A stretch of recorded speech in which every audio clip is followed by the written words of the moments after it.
Ratu Syarifah Fatimah sangat berambisi menguasai tahta Kesultanan Banten. Untuk memuluskan ambisinya, ia bekerja sama dengan VOC. Namun dalam perjalanannya, ia justru dibuang oleh VOC ke Pulau Edam.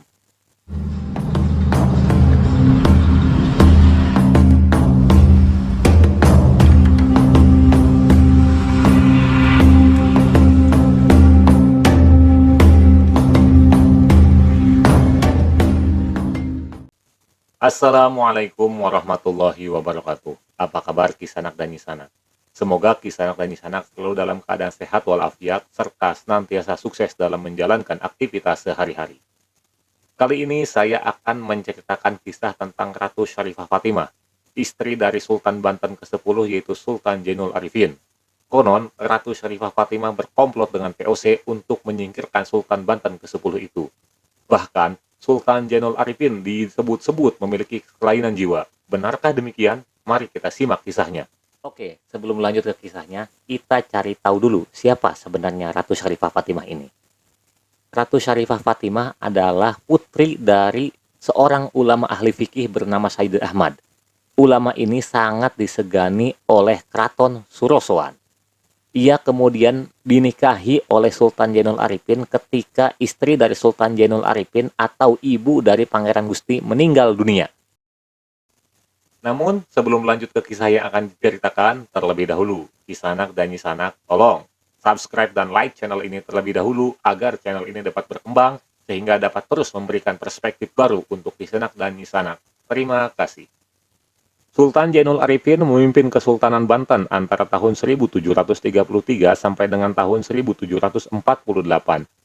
Namun istrinya yaitu Ratu Syarifah Fatimah menginginkan kekuasaannya. Untuk memuluskan tujuannya, Ratu Syarifah Fatimah bersekutu dengan VOC.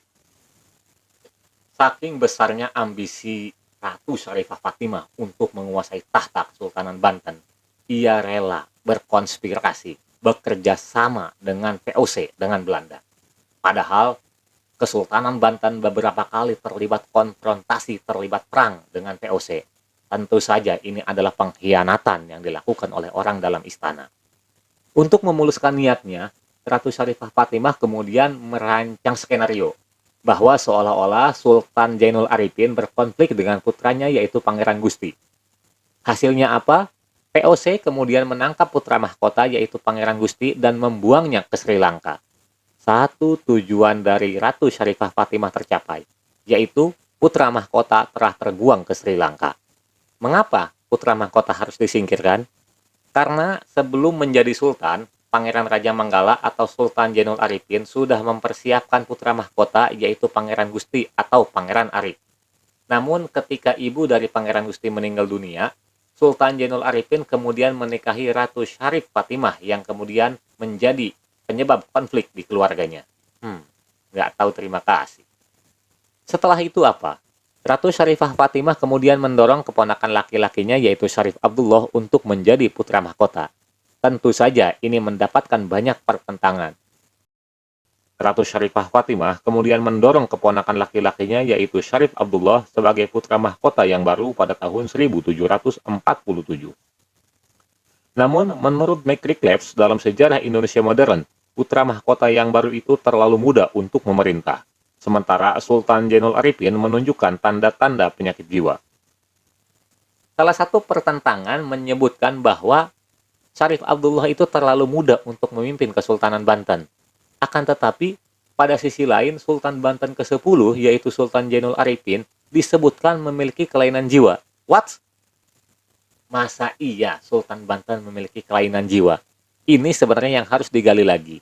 Banyak sumber atau banyak versi yang menyebutkan Sultan Jainul Arifin yang didiagnosa memiliki kelainan jiwa hanyalah akal-akalan dari Ratu Syarifah Fatimah untuk bisa menyingkirkan Sultan Jainul Arifin.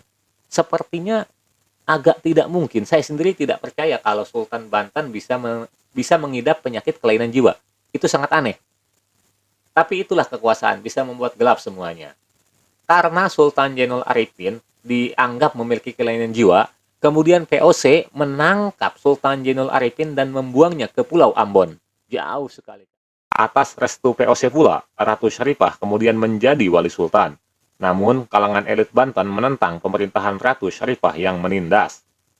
Ia menindas rakyat-rakyat kecil. Maka ketika Kesultanan Banten dipimpin oleh Wali Sultan, yaitu Ratu Syarifah Fatimah, muncul pemberontakan-pemberontakan. Pada 1 November 1750, kemarahan dari masyarakat Banten terhadap permaisuri dan putranya, atau Ratu Syarifah Fatimah dan Syarif Abdullah, begitu memuncak. Hasilnya terjadi pemberontakan besar yang dipimpin oleh dua tokoh legendaris, yaitu Kiai Tapa dan Tubagus Buang. Konon, basis perjuangan dari dua tokoh hebat itu di Kresek, Tangerang. Penentangan memuncak dengan pemberontakan besar pada Oktober 1750 di bawah pimpinan seorang guru agama bernama Kiai Tapa. Pertempuran terjadi. Sebagian besar wilayah Banten jatuh ke tangan pemberontak. Sementara VOC hanya mampu mempertahankan dua bentengnya di dalam kota. Karena adanya pemberontakan dari Kiai Tapa dan Tubagus Buang, Ratu Syarifah dan Syarif Abdullah kemudian meminta pertolongan kepada VOC. Apakah dibantu oleh VOC? Ternyata tidak. Alih-alih memberikan bantuan, VOC kemudian seolah-olah menjadi penengah. Padahal motif VOC adalah ingin menguasai Banten secara ekonomi dan secara keseluruhan. Maka ketika pemberontakan dianggap sudah tidak bisa dilawan, VOC justru menangkap Ratu Syarifah Fatimah dan Syarif Abdullah dan membuangnya ke Pulau Edam. Itulah edannya Belanda. Rencananya mereka akan diasingkan ke Saparua, Maluku. Namun Ratu Syarifah keburu meninggal dan dimakamkan di Pulau Edam. Sementara Pangeran Syarif Abdullah selanjutnya dibuang ke Banda dan hidup mewah di sana atas biaya VOC selama 39 tahun. VOC kemudian menyerahkan tahta Kesultanan Banten kepada Arya Adi Santika, saudara lelaki dari Sultan Jainul Arifin. Dia menjadi wali sultan sampai kembalinya putra mahkota yang diasingkan. Pengangkatan Arya Adi Santika tak menghentikan perlawanan para pemberontak.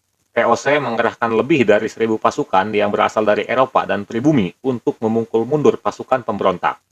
Kiai Tapa melawannya dengan melakukan pembakaran, perampokan, dan pembunuhan di dataran-dataran tinggi Batavia.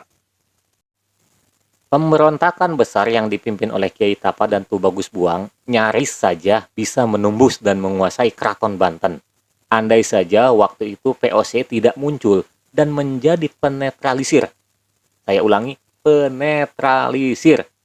Padahal Ratu Syarifah Fatimah dan Syarif Abdullah meminta pertolongan kepada VOC atas pemberontakan yang dipimpin oleh dua tokoh legendaris itu, Kiai Tapa dan Tubagus Buang. Namun, alih-alih membantu Ratu Syarifah Fatimah, VOC justru muncul menjadi penengah, seolah-olah VOC ingin mendamaikan situasi. Padahal, tentu jelas, motif VOC adalah ingin menguasai Banten dari berbagai perspektif termasuk motif ekonomi. Pangeran Gusti, putra Sultan Jainul Arifin yang dibuang ke Sri Lanka kemudian dibawa kembali pada tahun 1753. Ia kemudian diangkat menjadi Sultan Banten dengan gelar Sultan Jainul Asyikin. Setelah itu, Banten secara resmi menjadi wilayah jajahan VOC. Banten kembali damai, tetapi perdamaian itu tercapai bersama-sama dengan tunduknya Banten terhadap kekuasaan VOC.